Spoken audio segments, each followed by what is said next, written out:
ഒരു പെണ്ണിക്ക് ജീവിക്കണം അല്ലെങ്കിൽ ഒരു ആണിക്ക് ഈ ലോകത്ത് ജീവിക്കണമെങ്കിൽ ഏറ്റവും പ്ലസ് പോയിന്റ് എന്താ അറിയാമോ? നിന്റെ മനസ്സിൽ ഒരു കോൺഫിഡൻസ് മതി. ആരെന്താ പറഞ്ഞാൽ നീ കേൾക്കണ്ട. പ്രവാസിയുള്ള ജീവിതം പറയത്തില്ലേ, പട്ടി പോലെ പണി ചെയ്താൽ നാട്ടിൽ വന്നിട്ട് ചോദിക്കും നീ എപ്പോഴാ തിരിച്ചു പോകും. പോളണ്ടിലെത്തിയിട്ട് പോളണ്ട് മല്ലുവായതെങ്ങനെ? എനിക്ക് ചില സമയത്ത് ഈ ലൈഫിൽ കുറെ പ്രശ്നങ്ങൾ വന്നു കഴിഞ്ഞാൽ ഞാൻ ആദ്യം നടന്ന കാര്യം ഇപ്പോഴും ജോയിൻ ചെയ്തിട്ട് അങ്ങ് ചിന്തിക്കും. നിലവിൽ ഇതുവരെ ഇട്ട വീഡിയോയിൽ ജീവിതകഥ കഴിഞ്ഞോ, അതോ ഇനി ട്വിസ്റ്റ് കിടക്കുകയാണോ? ഇനിയും കാണൂല്ലോ. എന്തൊരു പട്ടി ജീവിതം, എല്ലാവർക്കും അങ്ങ് പൈസ മതി. ഞാനിവിടെ പട്ടി പോലെ, എനിക്ക് ആരും ഇല്ലല്ലോ, ഞാൻ എന്തിനാ ജീവിക്കാം. ചേച്ചിയുടെ വീഡിയോ ഒന്ന് നോക്ക്, ഓപ്പൺ ആക്കി ഇൻസ്റ്റാഗ്രാം. ഞാൻ പനിയെന്താ, എനിക്കിപ്പോൾ ഒന്നും കാണണ്ട, എനിക്ക് കുറെ പണിയുണ്ട്. ഇപ്പം ചേച്ചി ഒന്ന് നോക്ക് ചേച്ചി. ഞാൻ നോക്കിയപ്പോ ദാ വ്യൂസ് കൂടി. ഇന്ന് ആ കുഞ്ഞിനുള്ളത് വെറും ഒരു അമ്മയല്ല, ഒരു മോട്ടിവേഷൻ സ്പീക്കറാണ്, ഒരമ്മയാണ്, അതിലുപരി ജീവിതം എന്താണെന്ന് പഠിച്ചൊരു വ്യക്തിയാണ്. റിയാലിറ്റി നോക്കിയാ ഇപ്പൊ ആർക്കും സമയമില്ല നമ്മുടെ കാര്യങ്ങൾ കേൾക്കുന്ന, അല്ലെങ്കിൽ നമുക്ക് പറഞ്ഞു തരാൻ ആർക്കും സമയമില്ല. ആരുടെ അടുത്ത് പോയി പറയാനാണ് നമ്മുടെ കാര്യങ്ങൾ. ഇനിയിപ്പോ നമ്മൾ പറഞ്ഞാണെങ്കിലും സിമ്പതി കിട്ടും, മനസ്സിലായോ? ആ സിമ്പതി എനിക്ക് വേണ്ട. ഞാൻ ഇട്ട വീഡിയോയിൽ ഒന്ന് മനസ്സിലാക്കിയ ഒരു കാര്യം, ഈ സുന്ദരി കുട്ടികളെ ഉള്ള സുന്ദരന്മാരില്ലേ,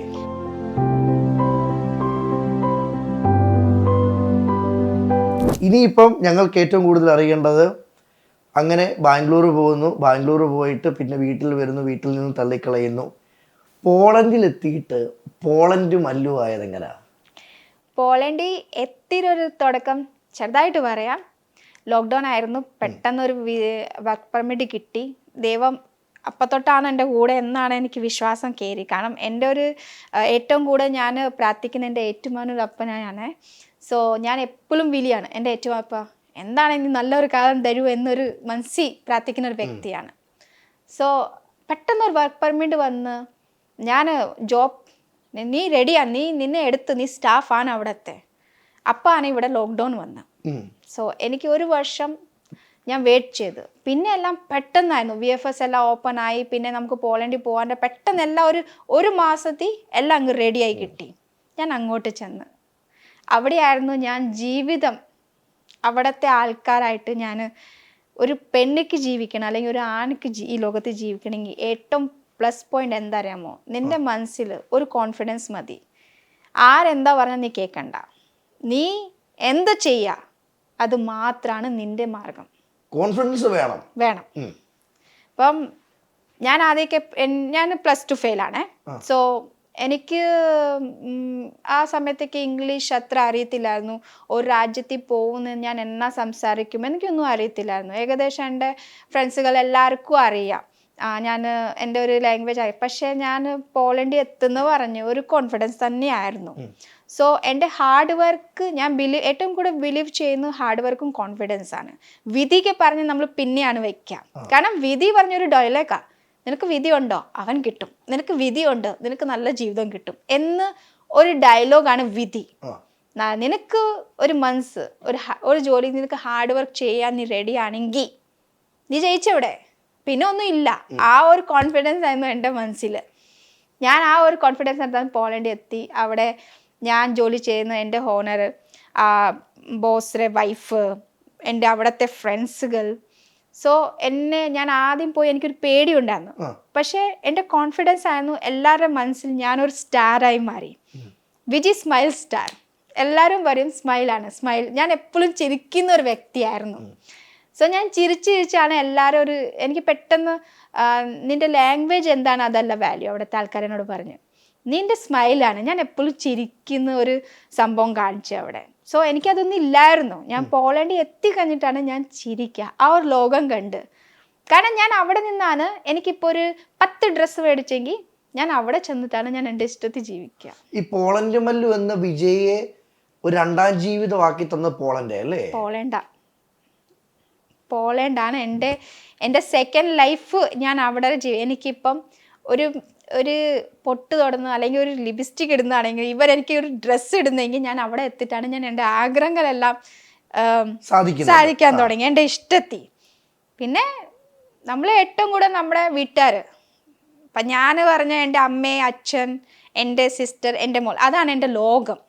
ഇപ്പോഴും അത് തന്നെയാണ് കേട്ടോ. എനിക്ക് ഒരു അത് പ്രശ്നമില്ല. എനിക്ക് ഇപ്പോഴും എൻ്റെ അമ്മ, എന്നെ ദ്രോഹിച്ചവരോട് ഉപദ്രവിച്ചവരോട് എനിക്ക് ശത്രുതയില്ല. കാരണം എന്നെ ഈ ലോകത്തിൽ ജനിപ്പിച്ച എൻ്റെ അമ്മ അച്ഛനാ. ഇപ്പം എത്ര അതാണെങ്കിലും ഇപ്പം എൻ്റെ അമ്മ അച്ഛനക്ക് മനസ്സിലായി ഞാനാണ് ശരി എന്ന് എൻ്റെ അമ്മ ഇപ്പോഴും എന്നോട് പറയും. ഈ കണ്ണുള്ളപ്പം കണ്ണിന്റെ വില അറിയത്തില്ല. അതന്നെ. കാരണം ഞാൻ എൻ്റെ അമ്മേരെ ഉപേക്ഷിക്കാത്ത കാരണം എന്താ അറിയാമോ, എൻ്റെ കണ്ണിന് മുമ്പ് എൻ്റെ അമ്മ ഞങ്ങൾക്ക് ആഹാരം ഇല്ലാത്ത സമയത്തൊക്കെ അപ്പുറത്തെ വീട്ടിൽ പോയി അരിയൊക്കെ മേടിച്ചോണ്ട് ഞങ്ങൾക്ക് മക്കളെ വയനഴിച്ച് അമ്മ ചെയ്യൂലോ. എല്ലാ അമ്മമാർ അങ്ങനെയാണല്ലോ, നമ്മൾ തിന്നില്ലെങ്കിൽ നമ്മുടെ മക്കൾ തിന്നണം എന്നൊരു ധാരണ. എൻ്റെ അമ്മയ്ക്ക് ആ ഒരു ധാരണയായിരുന്നു ആ സമയത്തൊക്കെ. സോ അതുകൊണ്ടാണ് എനിക്ക് തോന്നുന്നത് ഇപ്പോഴും എനിക്ക് എൻ്റെ അമ്മയച്ഛനെ ഉപേക്ഷിക്കാൻ പറ്റത്തില്ല. ഇന്ന് ഇവിടെ വരെ എത്തി പറഞ്ഞ് അന്ന് തള്ളിക്കളഞ്ഞ വീട്ടുകാരും പിന്നീട് കാലങ്ങൾ തെളിയിച്ചു വിജയമുള്ളല്ലേ അവർക്ക്. കർമ്മ എന്ന് പറയാം. ഞാൻ ബിലീവ് ചെയ്തില്ല. കാരണം എന്റെ കോൺഫിഡൻസാ. വിജയ് ഇവിടെ ഇരിക്കുന്നത് കർമ്മയുമല്ല, ഒരു കോപ്പുമല്ല, വിജയുടെ കോൺഫിഡൻസ് മാത്രമാണ്. അത്രേ ഉള്ളൂ. എനിക്ക് ഉപേക്ഷിക്കാൻ പറ്റത്തില്ല. കാരണം എൻ്റെ അമ്മയച്ഛനല്ലേ. എത്ര എന്നെ അടിച്ചാണെങ്കിലും എന്നെ വളർത്തിയാണെങ്കിലും ഞാൻ ഇപ്പോഴും നന്ദി വരേണ്ട കാരണം എന്താ, ആ അടിയൊന്നും കൊണ്ടെത്തില്ലായിരുന്നെങ്കിൽ ഞാൻ ഇന്ന് ഇവിടെ എത്തുവോ? വാശി കാണുവോ? ഞാൻ അവിടെ വരെ എത്തുവോ? ഒരിക്കലും ഞാൻ എത്തത്തില്ലായിരുന്നു. അടി കിട്ടി, കരഞ്ഞ് പ്രാർത്ഥിക്കാറുണ്ടായിരുന്നു, ശരിയാവും, നിന്റെ വിധിയാണ് ഇതെന്ന് കുറെ ആൾക്കാർ എന്നോട് പറയാറുണ്ടായിരുന്നു. അപ്പോഴും സമ്മതിക്കത്തില്ലായിരുന്നു. ഇല്ല, ഇതെൻ്റെ വിധിയല്ല, ഇതെൻ്റെ സമയമാണ്. എൻ്റെ സമയം വരും. എല്ലാവരോടും ഞാൻ ഇത് പറയാം, എൻ്റെ സമയം വരും, മിണ്ടാതെ ഇരിക്കും, അത്രയാ. ഈ കൂടുള്ള നാട്ടുകാരാണെങ്കിലും സൗഹൃദങ്ങളാണെങ്കിലും ഇംഗ്ലീഷ് അറിയാത്ത ഒരു പൊട്ടി പോളണ്ടിൽ ഇംഗ്ലീഷുകാർക്കിടെ വിലസുവെന്നും അവിടെ ഒരു രാജകുമാരിയായിട്ട് മാറുമെന്ന് ഇവർ ചിന്തിച്ചിട്ടുണ്ടോ? ഇല്ല.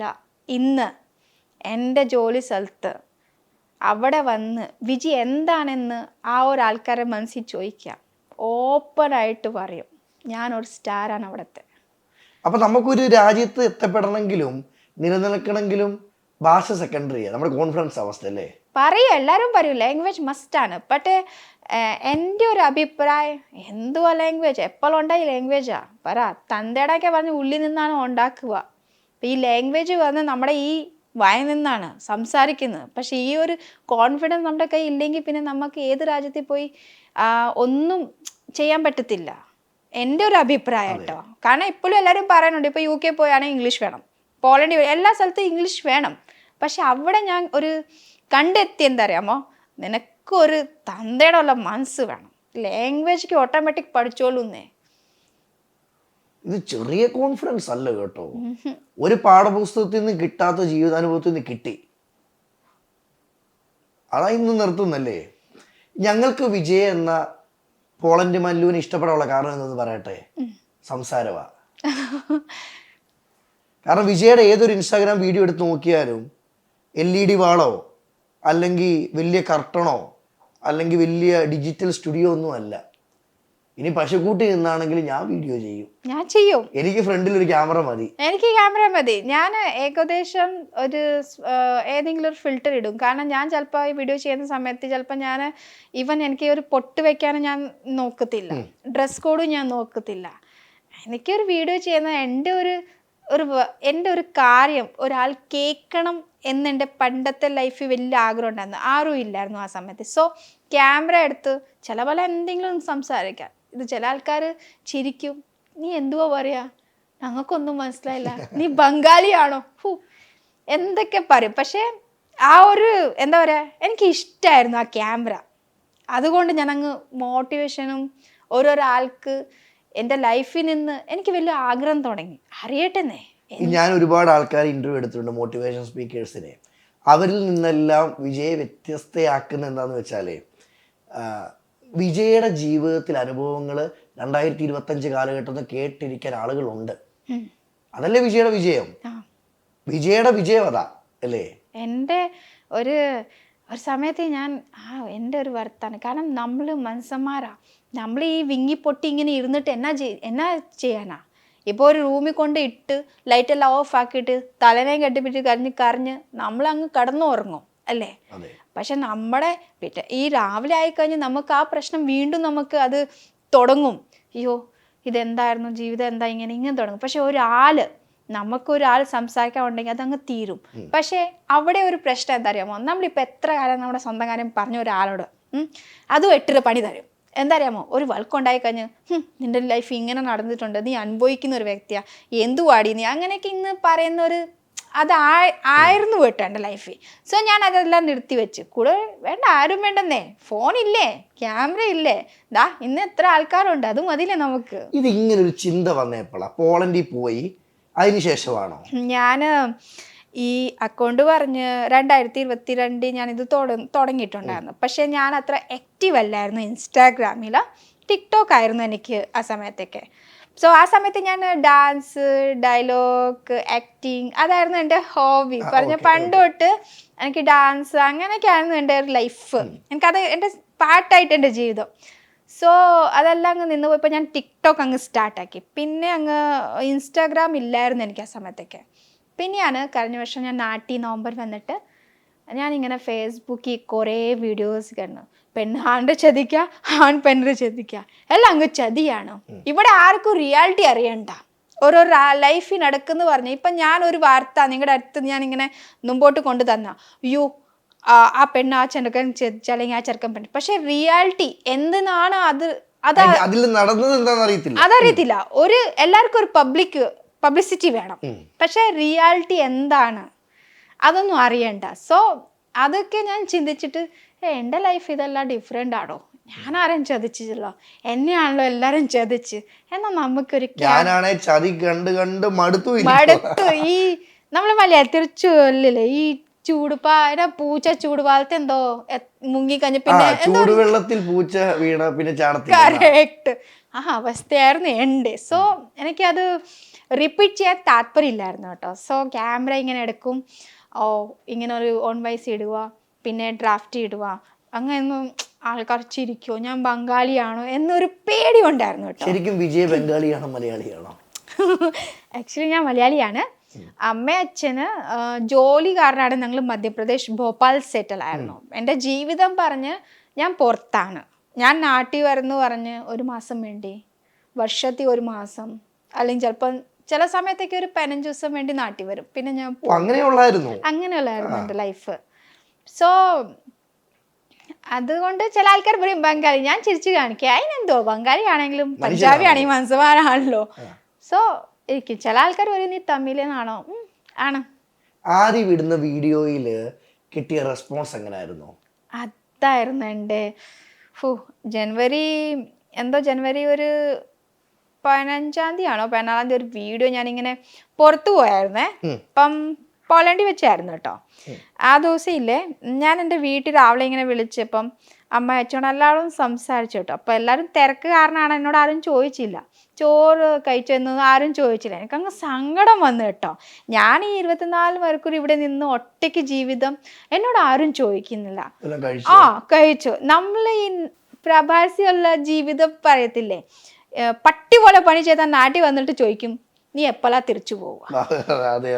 അതാണ് ഇത്. അപ്പം ഞാനൊക്കെ അവിടെ നിൽക്കുന്ന സമയത്തേക്ക് എനിക്ക് ഇങ്ങനെ വീട്ടിൽ നിന്ന് ഇങ്ങനെ എല്ലാവർക്കും അപ്പം പശു ഉണ്ടായിരുന്നു, അങ്ങനെയൊക്കെ തിരക്ക്. അപ്പം എല്ലാവരും അങ്ങ് തിരക്ക് കാരണമായി വീട്ടിൽ. അമ്മ അച്ഛനാണെങ്കിലും അനിയത്തി കൊച്ചാണെങ്കിൽ സ്കൂളിൽ കോളേജിൽ പോകുന്ന ആൾക്കാരായിരുന്നു. സോ എനിക്ക് ഏറ്റവും വലിയൊരു ആഗ്രഹം പറഞ്ഞു, വീട്ടിൽ നിന്ന് ഒരാൾ ചോദിക്കണം, നീ ചോറ് കഴിച്ചോ, ചോറ് കഴിച്ചു എന്ന്. കാരണം ചില സമയത്തേക്ക് ഞാൻ അവിടെ പട്ടിണി കിടക്കാറുണ്ടായിരുന്നു. സോ ചില സമയത്ത് എൻ്റെ മെന്റലി പറഞ്ഞ് ഞാൻ ഒരു ഡിപ്രഷൻ ലൈഫിൽ ഇപ്പോൾ ഉണ്ടെന്ന് പറഞ്ഞാൽ ഉണ്ട്. കാരണം എനിക്ക് ചില സമയത്ത് ഈ ലൈഫിൽ കുറേ പ്രശ്നങ്ങൾ വന്നു കഴിഞ്ഞാൽ ഞാൻ ആദ്യം നടന്ന കാര്യം ഇപ്പോഴും ജോയിൻ ചെയ്തിട്ട് അങ്ങ് ചിന്തിക്കും. ആ ഒരു ഡിപ്രഷൻ പോയി. ചില സമയത്തൊക്കെ ഞാൻ ഫുഡ് കഴിക്കത്തില്ല, അങ്ങനെ പട്ടിണി കിടക്കും. ആ സമയത്ത് നമുക്ക് ഏറ്റവും കൂടുതൽ എന്താ അറിയാമോ, വീട്ടിൽ നിന്ന് ആരെങ്കിലും ഒരാൾ ചോദിച്ചാൽ മതി നീ കഴിച്ചോ എന്ന് ചോദിച്ചാൽ മതി. ഇല്ല, ചോദിച്ചില്ല. അപ്പം ഞാൻ രാവിലെ വിളിച്ച് ഫോൺ വെച്ച് എന്തോ ഒരു പട്ടി ജീവിതം, എല്ലാവർക്കും അങ്ങ് പൈസ മതി, ഞാനിവിടെ പട്ടി പോലെ, എനിക്ക് ആരും ഇല്ലല്ലോ, ഞാൻ എന്തിനാ ജീവിക്കുക. കൊച്ചാണെങ്കിൽ സ്കൂളിൽ പോയിട്ട് അവൾ വരുന്ന വരെ ഞാൻ കാത്തിരിക്കും കേട്ടോ. അപ്പം നമ്മൾ പിള്ളേരൊന്നും പറയാൻ പറ്റത്തില്ല, കാരണം പിള്ളേരുടെ ലൈഫ് പറഞ്ഞ് ഇപ്പോഴത്തെ എല്ലാം അങ്ങ് ഡിഫറെൻ്റ് ആണല്ലോ. അതുകൊണ്ടൊന്നും കാണുമ്പോൾ അപ്പം ഞാനൊക്കെ എന്തോ ഒരു പട്ടി ജീവിതം, ഒന്ന് മരിച്ചാലോ വീണ്ടും എന്ന് ഞാൻ ചിന്തിക്കാറുണ്ടായിരുന്നു. സോ എന്തിനാ ഞാൻ ജീവിക്കാം, ഇവിടെ അതെ എനിക്ക് കൊണ്ട് ആൾക്കാർ ഇപ്പം കാണിച്ചു തരാം എന്ന് പറഞ്ഞിട്ട് ഇൻസ്റ്റാഗ്രാം ഓപ്പൺ ആക്കിയിട്ട് ആ വീഡിയോ ഞാൻ ചെയ്ത്. നിങ്ങൾ ഫസ്റ്റ് വീഡിയോ നമുക്ക് വേണ്ടി ഒന്ന് പറയാം, ഓർമ്മയിലുണ്ടെങ്കിൽ. നിങ്ങൾ വേണം എന്നെ വിജയിച്ചോ, എന്നാലും ഞാൻ പറയും നിങ്ങൾക്ക് വേണ്ടി ജീവിക്കണം. അത് നിങ്ങളെ ചോദിക്കാൻ ആരും വരത്തില്ല. ഈവൻ നിങ്ങൾ ചോറ് കഴിച്ചോ എന്ന് ചോദിക്കാൻ വരത്തില്ല. ആ ഒരു വീഡിയോ എൻ്റെ ഇപ്പം ഇൻസ്റ്റാഗ്രാമിൽ ലാസ്റ്റ് കിടക്കുന്നുണ്ട്. അത് നല്ലൊരു റീച്ച് പറഞ്ഞ് ഞാനത് റീച്ച് കമൻസ് ലൈക്ക് നോക്കില്ലായിരുന്നു. ആ ഒരു ഒരു ദിവസം ഞാൻ എനിക്കങ്ങ് ദേഷ്യം വന്ന് അതിന് ഞാൻ കേൾക്കട്ടെ, കേൾക്കുന്ന ആൾക്കാർ കേൾക്കട്ടെ, അറിയുന്ന ആൾക്കാർ അറിയട്ടെ. ഇതെന്താ ഞാനൊരു എഡിറ്റ് ചെയ്ത് അല്ല എൻ്റെ ലൈഫ് ഒരു കോപ്പിയാണ് എന്ന് ഞാൻ ആഗ്രഹിക്കത്തില്ല. കാരണം എൻ്റെ ലൈഫ് പറഞ്ഞ ഞാൻ പറയുന്ന ഒരു കാര്യം അതൊരു 100% സത്യമാവണം. അതുവേണ്ടിയാണ് ഞാൻ ആ വീഡിയോ അങ്ങ് ചെയ്ത്. കാരണം എല്ലായിടത്തും കുറെ വേറൊരാളുടെ ജീവിതത്തിൽ നടന്ന് അത് കോപ്പി ചെയ്ത് അല്ല, എൻ്റെ ലൈഫിൽ കറൻസ് ഇപ്പം എന്താ നടക്കുക അതാണ് ഞാൻ ആൾക്കാരുടെ അടുത്ത് എത്തിപ്പിക്കാൻ കുറെ ട്രൈ ചെയ്ത്. ഞാൻ അങ്ങ് കേട്ടോ. കഴിഞ്ഞിട്ട് ഇപ്പം എൻ്റെ കൂടെ നിൽക്കുന്നൊരു കൊച്ചുണ്ടായിരുന്നു. അവൾ എന്നോട് പറഞ്ഞ്, ചേച്ചിയുടെ വീഡിയോ ഒന്ന് നോക്ക്, ഓപ്പൺ ആക്കി ഇൻസ്റ്റാഗ്രാം. ഞാൻ പറഞ്ഞു എന്താ എനിക്കിപ്പോൾ ഒന്നും കാണണ്ട, എനിക്ക് കുറേ പണിയുണ്ട്. ഇപ്പം ചേച്ചി ഒന്ന് നോക്ക് ചേച്ചി. ഞാൻ നോക്കിയപ്പോൾ വ്യൂസ് കൂടി കമൻസ് നോക്കിയപ്പോൾ അത് സത്യ മോളെ, സത്യ ചേച്ചി സത്യ പറഞ്ഞിട്ട് ഞാനങ്ങ് നെട്ടിപ്പോയി. ജീവിതത്തിൽ ഇങ്ങനെയൊക്കെ ഒരു മഹാമായ ഉണ്ടെന്ന് ഞാൻ വിശ്വസിച്ചു. സോ എനിക്ക് സത്യം എനിക്ക് എന്നെ ഇഷ്ടപ്പെടുന്ന ആൾക്കാരും ഉണ്ടെന്ന് എനിക്ക് ബിലീവായി കേട്ടോ. സോ ആ വീഡിയോ വിട്ടപ്പം എനിക്ക് ആ കമൻസ് വരുന്ന എനിക്ക് കോൺഫിഡൻസ് ആയി, ഞാൻ എന്തോ ഒരു സംഭവമാണ് എന്നെ വിശ്വസിച്ച്. സോ അത് കഴിഞ്ഞ് പയ്യെ ഞാൻ തുടങ്ങി. നിലവിൽ ഇന്ന് വരെ വീഡിയോ ഇട്ടതില് വിജയുടെ ജീവിതകഥ മാത്രമാണ് പറഞ്ഞിട്ടുള്ളത്? ഞാൻ എല്ലായിടത്തും ചില വീഡിയോ മൊത്തം ഞാൻ പറഞ്ഞിട്ടുണ്ട്. ചില വീഡിയോയിലേക്ക് ഞാൻ ഇന്ന് നടന്ന കാര്യമാണ് എൻ്റെ ലൈഫിൽ നിന്ന് പറയാം. അത് എനിക്ക് വേറൊരാളുടെ ലൈഫിൽ പറയാൻ എനിക്ക് അത് തോന്നുന്നേ ഇല്ല. കാരണം കോപ്പി തന്നെയല്ല, എൻ്റെ ജീവിതത്തിൽ ഉണ്ടല്ലോ ഒരു രാമായൺ, ഒരു സിനിമ ഇറക്കാനുള്ള കഥ എൻ്റെ ജീവിതത്തിലുണ്ട് ഉണ്ടല്ലോ. പിന്നെ ഒരാളുടെ ജീവിതത്തിൽ എടുത്ത് ഞാൻ ഇങ്ങോട്ട് ഇട്ട് കഴിഞ്ഞ് എന്തെന്നാ. നിലവിൽ ഇതുവരെ ഇട്ട വീഡിയോയില് ജീവിതകഥ കഴിഞ്ഞോ അതോ ഇനി ട്വിസ്റ്റ് കിടക്കുകയാണോ? ഇനിയും കാണുമല്ലോ. ഇതൊക്കെ സാമ്പിളാ, ഇതൊക്കെ പറഞ്ഞൊരു എക്സാമ്പിൾ ആണ്. ഇത് ഞാൻ പഠിച്ചില്ല. പക്ഷെ ഇനിയിപ്പം നോക്ക്, ഞാൻ ഒരിക്കലും ഇങ്ങനെ പറയത്തില്ല എൻ്റെ ജീവിതത്തിൽ എല്ലാം അങ്ങ് സ്റ്റോപ്പായി എന്ന് ഞാൻ പറയത്തില്ല. ചിലപ്പോൾ ഇനിയും വരും ആൾക്കാർ എന്നെ അങ്ങ് വീക്കാക്കാൻ വേണ്ടി. ചിലപ്പോൾ അവിടെ ഞാൻ വീക്കാവും, കരയും, പട്ടിണിയിരിക്കും, എന്നെ ഒരുമാതിരി പറഞ്ഞ് അങ്ങ് പോകും. പിന്നെ ഞാൻ അവിടെ നിന്ന് സീറോ നിന്ന് എണ്ണിട്ടിട്ട് അങ്ങ് തുടങ്ങണം. പിന്നെ അവസാനിപ്പിക്കാൻ തയ്യാറല്ല. ഇനിയില്ല, ഒരു മണ്ടത്രം ചെയ്തു ഞാൻ എൻ്റെ കൊച്ചിനെ കൂടെ. പക്ഷെ ഇനിയും എനിക്ക് ആ മണ്ടത്രം ചെയ്യണ്ട. കാരണം ഇനി എനിക്ക് അവളെ നോക്കണം. എൻ്റെ ജീവിതം പോലെ അവളെ ആക്കല്ലേ. അവൾക്ക് എന്നെപ്പോലെ അല്ല, എന്നെക്കാളും ഒരു മിടുക്കിയാക്കണം അവളെ.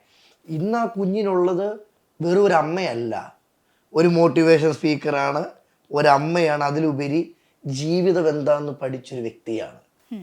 ഇതിനപ്പുറം ആ കുഞ്ഞിനൊന്നും കിട്ടാനില്ല സമ്മാനമാണോ? അവൾക്ക് ഏറ്റവും കൂടുതൽ അവളുടെ ബെസ്റ്റി ആവണാണ് അവൾക്ക് ഇഷ്ടം. കാരണം അമ്മയുടെ റോള് പറഞ്ഞാൽ സ്കൂളിൽ പറഞ്ഞു വിടണം, കൊച്ചിന് ഇഷ്ടമുള്ള ആഹാരം ഉണ്ടാക്കണം, പിന്നെ കൊച്ചിന് തുണി അലക്കണം, കൊച്ചിൻ്റെ കാര്യങ്ങൾ അങ്ങ് നോക്കണം. പക്ഷെ അവൾക്ക് എന്താണ് ആവശ്യം ഇപ്പോഴത്തെ ആരും അങ്ങനെ ചിന്തിക്കുന്നില്ല. കാരണം ഒരു പെൺകൊച്ചാണെങ്കിലും ഒരു കുഞ്ഞ് ആൺകൊച്ചാണെങ്കിലും നമ്മുടെ മക്കൾക്ക് എന്താണ് ആവശ്യം. ഇപ്പം മാക്സിമം പേരൻസ് എന്താ ചെയ്യുമ്പോൾ മക്കൾ തെറ്റ് ചെയ്തെങ്കിൽ അപ്പം തന്നെ ചീത്ത പറയും, അപ്പം തന്നെ അടിക്കും. പക്ഷെ ആ തെറ്റ് എന്തിനാ ചെയ്ത് ഒന്ന് കേട്ടിരിക്കത്തില്ല. കാരണം ഇപ്പം ആർക്കും സമയമില്ല. എല്ലാം അങ്ങ് എന്താ പറയുക, ഓഫീസ് വർക്ക്, പിന്നെ അങ്ങനെ കുറേ പിള്ളേർക്ക് ഇപ്പം ഒരു ഫോൺ ആവശ്യം ഉണ്ടെങ്കിൽ മേടിച്ചു കൊടുക്കും, എന്ത് ഡ്രസ്സാണ്, ഒരു പുറത്ത് പോകണോ, എല്ലാം ചെയ്യും. പക്ഷെ ഒന്ന് അടുത്ത് ഇരുത്തിപ്പിച്ചിട്ട് നിനക്ക് എന്താ പറ്റി, അങ്ങനെ നിനക്ക് എന്തെങ്കിലും പറയാനുണ്ട് ഒന്ന് ഓപ്പണായിട്ട് പറയോ, എന്തെങ്കിലും ഒരു പ്രശ്നം നിൻ്റെ ലൈഫിൽ ഉണ്ടോ, അതോ നിനക്കെല്ലാം നല്ലതാണ്, നിനക്ക് എന്തെങ്കിലും ഒരു ആവശ്യം ഉണ്ടെങ്കിൽ ഓപ്പണായിട്ട് പറയണം എന്ന് പറയുന്നത് ഞാൻ ഒത്തിരി കണ്ടിട്ടില്ല കേട്ടോ. പക്ഷെ ഞാൻ എൻ്റെ ഏറ്റവും കൂടുതൽ സമയം ഞാൻ കൊടുക്കുന്ന എൻ്റെ മോക്ക് അവൾക്ക് എന്താണ് പറയാനുണ്ടെന്ന്, അല്ല അവളുടെ ആവശ്യങ്ങളല്ല, ആവശ്യങ്ങളെന്ന് ഇപ്പം അവൾ 11 വയസ്സാണ്, ഇച്ചി വലുതായി കഴിഞ്ഞാൽ അവൾക്കൊരു പഠിച്ച് ജോലി കിട്ടി കഴിഞ്ഞാൽ അവൾ ഇഷ്ടത്തെ ആവശ്യങ്ങളെല്ലാം തിരുത്തോളൂ. അവൾക്ക് ഡ്രസ്സ് മേടിക്കണോ കറമ്പോ ചെയ്തു, അതൊക്കെ ഞാൻ ഇല്ലെങ്കിലും ഞാൻ മരിച്ചു പോയാണെങ്കിൽ അവൾ ചെയ്തോളും. പക്ഷെ അവൾക്ക് കേൾക്കുന്ന ഒരാൾ വേണം. അത് വിജയുടെ ലൈഫിൽ കിട്ടിയിട്ടില്ല. അതെന്റെ മൂക്ക് ഞാൻ കൊടുക്കും. എനിക്ക് കിട്ടാത്ത ഒരു ലൈഫ് ഞാൻ എന്നെക്കാളും കൂടുതൽ ഞാൻ അവൾക്ക് കൊടുക്കും എന്നൊരു വാശിയായിരുന്നു. അതുകൊണ്ട് അവൾ ഇപ്പോൾ ഹാപ്പിയാ, ഞാനും ഹാപ്പി അവളുടെ കൂടെ. വിജയ വീഡിയോ ഇടുമ്പം വിജയെ സ്നേഹിക്കുന്ന ആൾക്കാർ വിജയ എന്തോ വിളിക്കുന്നേ? എന്നെ എപ്പോഴും ചില ആൾക്കാർ എന്നെ തിരിച്ച് സുന്ദരിക്കുട്ടി വിളിക്കും. കാരണം ഈ വീഡിയോ ഇടുന്ന ചില ആൾക്കാർക്ക് മനസ്സിലാവും ഇത് എൻ്റെ ലൈഫാണ്, അത് പറയേണ്ട ആവശ്യമില്ലല്ലോ. പിന്നെ ഒത്തിരി വീഡിയോ ഞാൻ ഇട്ടിട്ടുണ്ടായിരുന്നു. ഞാൻ ഇട്ട വീഡിയോയിൽ ഒന്ന് മനസ്സിലാക്കിയ ഒരു കാര്യം, ഈ സുന്ദരി കുട്ടികളെ ഉള്ള സുന്ദരന്മാരില്ലേ, ഈ സുന്ദരിക്കുട്ടി ഇതാണ് ഒരു എന്നോട് ഒത്തിരി പേര് ചോദിച്ചിട്ടുണ്ടായിരുന്നു, ഈ സുന്ദരിക്കുട്ടിയെ മാത്രം ചേച്ചി പറയുമോ, ഞങ്ങളൊന്നും ഇല്ലയോ ചേച്ചിയുടെ ജീവിതത്തിൽ. അപ്പം എനിക്ക് അത് പറയാൻ എന്താ അറിയാമോ, ഈ സുന്ദരിക്കുട്ടി പറഞ്ഞ് എന്നെ ലാളിച്ചല്ല വളർത്തിയേ, എന്നെ എപ്പോഴും വഴക്ക് പറഞ്ഞിട്ട് വളർത്തിയ. എന്നെ പൊന്നു മോളെ പറയുന്ന ആരും ഇല്ലായിരുന്നു. സോ ഞാൻ എൻ്റെ മുമ്പിൽ ഫോൺ പിടിച്ചിട്ട് ഞാൻ എന്നോടാണ് സംസാരിക്കുക, എൻ്റെ സുന്ദരിക്കുട്ടി വിജയെ എന്നാണ് എൻ്റെ ധാരണ. മനസ്സിലായോ? സോ എനിക്ക് അവളുടെ അടുത്ത് കിട്ടുന്ന ഒരു മനസ്സമാധാനം പറഞ്ഞ് അതെനിക്കേ അറിയാം. സോ അതുകൊണ്ട് ഞാൻ ഏറ്റവും കൂടുതൽ സുന്ദരിക്കുട്ടിയെ നിനക്ക് എന്തോ പറ്റി, ഞാൻ ഇല്ലേടി നിനക്ക് എന്ന് പറയുന്ന ഞാൻ എന്നോടാണ് ഏറ്റവും കൂടുതൽ പറയും. വിജയ ഓരോ വീഡിയോ ഇടുമ്പോഴും വിജയുടെ ഒരു മനസ്സന്തോഷത്തിൽ ഇടുന്നതാണോ? ഏറ്റവും കൂടെ അതല്ലേ എനിക്ക് വേണം. അതാണ്, അല്ല ഫെയിമും ഒന്നുമല്ല, അതൊന്നുമില്ല. കാരണം റിയാലിറ്റി നോക്കിയാൽ ഇപ്പം ആർക്കും സമയമില്ല നമ്മുടെ കാര്യങ്ങൾ കേൾക്കുന്ന, അല്ലെങ്കിൽ നമുക്ക് പറഞ്ഞു തരാൻ ആർക്കും സമയമില്ല. ആരുടെ അടുത്ത് പോയി പറയാനാണ് നമ്മുടെ കാര്യങ്ങൾ. ഇനിയിപ്പോൾ നമ്മൾ പറഞ്ഞാണെങ്കിലും സിമ്പതി കിട്ടും. മനസ്സിലായോ? ആ സിമ്പതി എനിക്ക് വേണ്ട ഇപ്പത്തെ ആരോട്. ഇത്രയൊക്കെ ലൈഫിൽ സംഭവിച്ചിട്ടും ഈ ചിരിച്ചിരിക്കാൻ കാണിക്കുന്ന മനസ്സുണ്ടല്ലോ, സമ്മതിക്കണം കേട്ടോ. കരഞ്ഞ ജീവിതമായിരുന്നില്ലേ, അതുകൊണ്ട് ഇപ്പൊ കണ്ണുനീർ പെട്ടെന്ന് വരത്തില്ല. ഇപ്പൊ കണ്ണുനീരെ ഇല്ലെന്ന് പറയാൻ വേണമെങ്കിൽ അത് എന്താ പറയാ, ഈ കണ്ണുനീരൊക്കെ പറഞ്ഞ വരും ഒരു വെള്ള, മനസ്സിലായോ? ഈ അടുത്തൊരു മനസ്സില്ലേ, അത് മൊത്തം പൊട്ടിക്കിടന്നിട്ട് ആരും ഇല്ല, ഞാൻ ചത്തെന്ന് വിചാരം മാത്രം ഞാൻ ജീവിച്ച്. മീൻസ് നമ്മൾ ഈ ഒരാൾ മരിച്ചു കഴിഞ്ഞ് ദയിപ്പിക്കത്തില്ലേ, ഞാൻ അവിടെ രണ്ടിട്ട് വന്ന എല്ലാവരും എൻ്റെ പൊങ്കാല ഇട്ട്, എല്ലാവരും. എനിക്കൊന്നും ഇല്ല, ഈ ലോകം എന്താണെന്നൊന്നും അറിയത്തില്ല. അപ്പം ഒന്ന് ചിന്തിക്കാം, ഒരു 4 വയസ്സ് ഒരു പെണ്ണ്, 4 വയസ്സ് ഗർഭിണി, അവൾക്ക് ആരും ഇല്ല. മനസ്സിലായോ? അവളൊരു കുഴിക്ക് വീണിരിക്കുക, മേലിൽ നിന്ന് എല്ലാവരും ചിരിക്കുക, നീ പൂജ്യമാണ്, നിനക്കൊന്നും പറ്റില്ല, നീ ഇറങ്ങിപ്പോടി, അങ്ങനെയൊക്കെ കുറേ വാക്കുകൾ. ആ സമയത്ത് ഒരു ചില ആൾക്കാർ മരിച്ചുപോടെ, കാരണം ആ ഒരു അധികകാലം ഇനി ഇല്ല, ചത്ത്. പിന്നെ എന്താ ഒരു 21 റോസാണെങ്കിൽ ആ ശവത്തിൽ കൊണ്ട് കൊടുത്താണെങ്കിലും ആ ശവം അവിടെ രണ്ടിട്ട് പോകും. ആ ഒരു അവസ്ഥയിലായിരുന്നു എൻ്റെ. ഇത് ചെറിയ ജീവിതമല്ല കേട്ടോ, ഓരോരുത്തർക്കും വലിയൊരു പാഠമാണ്. പക്ഷെ പഠിക്കില്ലെന്നേ, ഇപ്പോഴും ഓരോ ദിവസം പഠിച്ചുകൊണ്ടിരിക്കുവാണോ? നല്ലോണം പഠിക്കുന്നുണ്ട് ഓരോ ദിവസം. ഇങ്ങനെ എന്താ അറിയാമോ, എനിക്ക് തോന്നുക പണ്ട് ക്ലോസ് ബുക്ക് ആയിരുന്നു ഞാൻ. മീൻസ് ആരോടും സംസാരിക്കാൻ അതില്ലായിരുന്നു, പേടിയായിരുന്നു, അങ്ങനെ ഇങ്ങനെ. ഇപ്പോഴാണ് ഈ ജനുവരി തൊട്ടാണ് ഞാൻ പറയണം എനിക്ക് പറ്റിയ ഒരു അബദ്ധം, അതാണാണെങ്കിൽ പെണ്ണാണെങ്കിലും ആർക്കും പറ്റും, അതിനി ആർക്കും സംഭവിക്കല്ലേ. ഞാൻ കേട്ടിട്ടുണ്ട് വിജയ, ഈ ദൈവം വിശ്വസിക്കുന്നുണ്ടെങ്കിൽ അനുഭവിക്കാൻ അറിയാവുന്നവർക്കേ വേദനകൾ കൊടുക്കത്തുള്ളൂ. ഈ ദൈവം പറഞ്ഞൊരു സംഭവമാണ് കേട്ടോ. അതൊക്കെ ഈ നമ്മൾ ഏറ്റവും കൂടുതൽ ദൈവം ഭക്തന്മാരില്ലേ, ഇപ്പം നമ്മൾ ഭക്തന്മാരൊക്കെ അമ്പലത്തിൽ പോയെങ്കിൽ ഏറ്റവും കൂടെ പ്രാർത്ഥിക്കുക എന്താ, എനിക്ക് നല്ല ജീവിതം തരണം, അല്ലെങ്കിൽ ജോലി കിട്ടണം, എനിക്ക് നല്ലൊരു ചെറുക്കൻ കിട്ടണം, അല്ലെങ്കിൽ എനിക്കൊരു നല്ല പെണ്ണ് കിട്ടണം, എൻ്റെ വീട്ടുകാർക്ക് നല്ല അത് തരണം എന്ന് പ്രാർത്ഥിക്കില്ലേ. ഞാൻ എനിക്ക് വേണ്ടി ഒരിക്കലും പ്രാർത്ഥിച്ചിട്ടില്ല കേട്ടോ ഇതുവരെ. ഞാൻ എനിക്ക് നല്ല ജീവിതം കിട്ടണം, നീ എപ്പം തരും എന്ന് പ്രാർത്ഥിച്ചിട്ടുണ്ട്, നീ എപ്പം തരും എന്ന് ഞാൻ പ്രാർത്ഥിച്ചിട്ടുണ്ട്. അതെൻ്റെ ഏറ്റുമാനൂർ അമ്പലത്തിൽ മാത്രം ഞാൻ പ്രാർത്ഥിച്ചിട്ടുണ്ട്. അപ്പം ആ ഒരു ക്വസ്റ്റ്യൻ ഞാൻ എപ്പോഴും ചോദിക്കാറുണ്ട്, എൻ്റെ ജീവിതത്തിൽ എപ്പോഴാണ് നല്ല കാലം തരും, അത് കഴിഞ്ഞിട്ട് എല്ലാവർക്കും വേണ്ടി പ്രാർത്ഥിക്കണം. ഈവൻ എന്നെ ഉപദ്രവിക്കുന്ന വ്യക്തികളോടും ഞാൻ പ്രാർത്ഥിക്കും. ഈ ഒരു അവസ്ഥ ആ ഒരാൾക്ക് കൊടുക്കല്ലേ. താങ്ങാൻ പറ്റത്തില്ല. ചത്തുപോ. കാരണം ഇതൊക്കെ പറഞ്ഞാൽ കേൾക്കുന്ന ആൾക്കാർക്ക് ഒരു സ്റ്റോറി ആവാം, പക്ഷെ ഈ അനുഭവിക്കുന്ന ഒരാൾക്ക് റിയാലിറ്റി കേട്ടോ. ഈ ജീവിതാനുഭവം എന്നും വലുത് തന്നെ അല്ലേ. അനുഭവം ഗുരു. വിജയ് അങ്ങനെ എല്ലാവർക്കും വിജയ് ഇഷ്ടമാണ് കേട്ടോ. ഇത് ഞാൻ മനസ്സിൽ തൊട്ട് പറയാം, എല്ലാവർക്കും ഇഷ്ടമാണ്. മറ്റു മോട്ടിവേഷൻ പോലല്ല വിജയുടെ. ഇന്നിപ്പോൾ കാണുന്ന പ്രേക്ഷകരാണെങ്കിലും ചിന്തിക്കും, ഇത്രയും സുന്ദരിക്കുട്ടിന്ന് ചിരിച്ച് കളിച്ചിരിക്കുന്ന വിജയുടെ ജീവിതമാണോ ഇപ്പൊ ഈ വന്ന് പറഞ്ഞു തന്നല്ലേ.